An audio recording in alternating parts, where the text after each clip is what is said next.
money guest right here now is Pavlina Osta. She is the producer with Salem Media, and she's also the host of the If God Had a podcast. Hey, Pavlina, how are you? Hey guys, I'm good. How are you guys doing? All right, Frankie's with us, I assume. We still have Frankie Boy? Absolutely, All I'm right. here. So, Pavlina, you wanted to talk about, some millennial thoughts that, many, or at least there's a word out there that you think that many of the black protesters are wondering why white people are protesting with them? Well, yeah, so this has become a very interesting kind of development with the whole Black Lives Matter movement. So there have been a lot of white protesters, which I think is great because they're backing the Black Lives Matter movement. But there's also some concern that the white protesters aren't as it's more performance based. I think that's what a lot of them are starting to see, and like they're starting to think. They're like, oh, is this a little bit? Is it too performancy, or are you guys actually standing with us? I think that's what one of the articles I was reading said.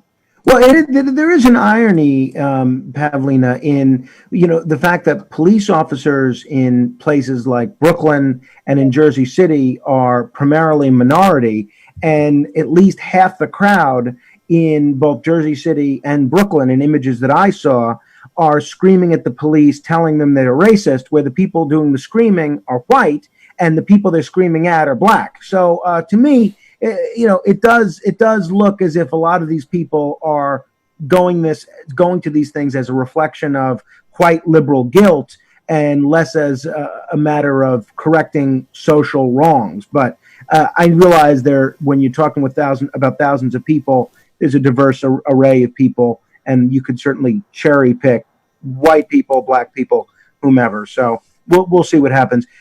What do you think this means for the future of college campuses? If people do end up returning to college next September, which is far from a certain thing, do you suspect that we'll see more of the kind of protest movement that we saw in the 1960s, or do you see this movement as being temporary? I think the millennials and Gen Zs aren't going to let this go. So this is their moment for change. They have been locked away in quarantine this whole time, and they're like, they're all on social media. They've all seen the horrors of George Floyd and his murder, and they aren't going to have it. And I think this is something that is going to actually provoke a lot of different change. As far as what's going on the college campuses, I can't exactly say what they're going to be doing. I just know that the protests are probably going to keep up until they get some form of change, because whether it's right or wrong, I think they're very focused on defunding the police, or, at least part of it. It's a whole mixed bag of a situation there. But I think they want reform in some way, and I don't think they're really going to stop until they get it. Well, it's strange because, you would think, and we all Americans, I've been saying it for a while, who are sane, stood there and thought, wow, that can't happen anymore. That's not good. We were all united on this point. There's no question about that. And now I feel like that whole thing has been like hijacked to a place where, the looters and I don't know. I don't know what the demand is. It's usually justice, no peace. Right. They're chanting the kids in the street, but the guy got arrested. Now he's going to, what's the justice? Defunding the police is not going to help.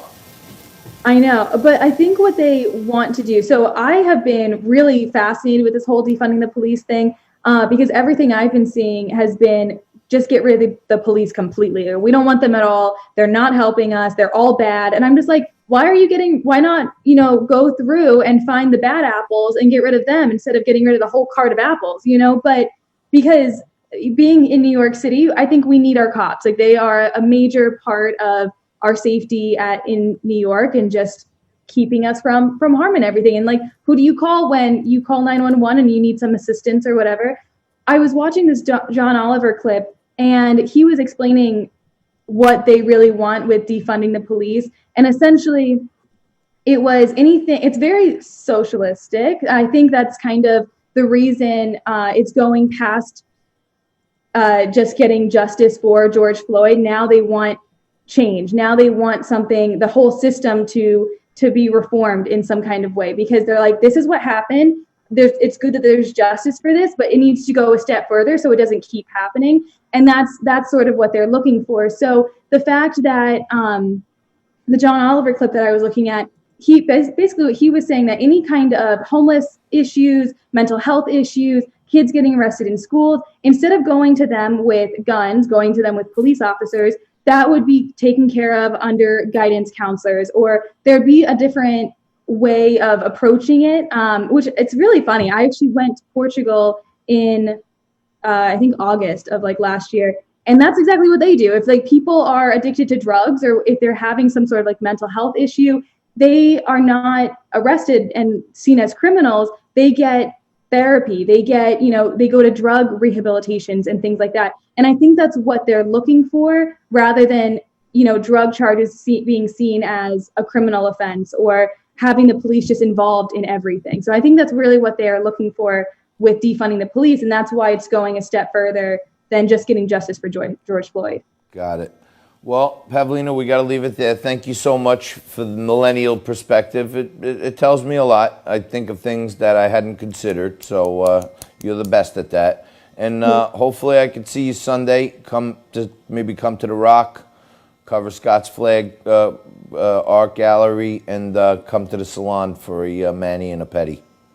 I would love a manicure and a pedicure. I have like a whole list of things I want to get done once we're out of quarantine. So that would be amazing. I would love that, John. That's Pavlina Osta. She's the host of the If God Had a podcast. Great friend of the show for quite some time, and a great friend of ours. Just like you are, and we need you to stay right there, friend. We'll be back right after this.